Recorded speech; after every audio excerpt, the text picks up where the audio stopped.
Сәлем достар, бүгін мен сіздерге қыстың күні рахаттанып ішетін компотты қалай жабу керектігін көрсетемін.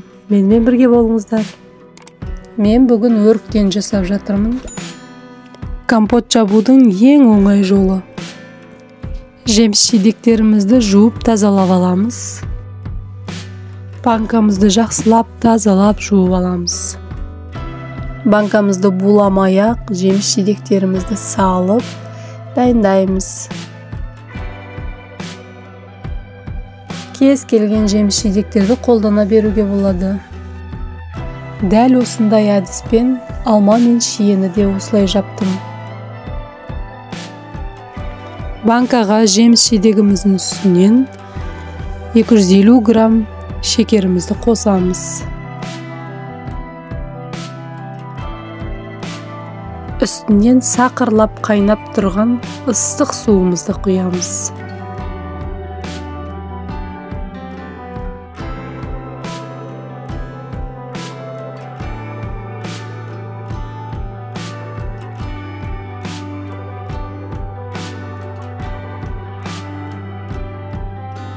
Қақпақтарымызды қайнаған суға бір салып алып, банкамызды жауып бастай береміз.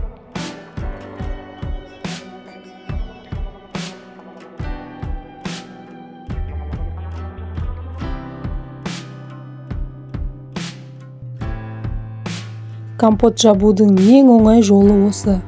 Банкамызды буламаймыз, қайта суымызды қайнатып төгіп қайнатпаймыз. Бір құйып, аузы мұрнына дейін суын құямыз да жаба саламыз. Төңкеріп қойып, ертесіне салқын погребімізге қоя береміз.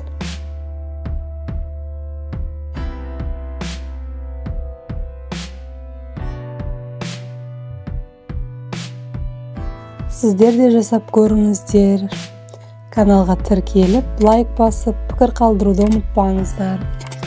Келесі кездескенше.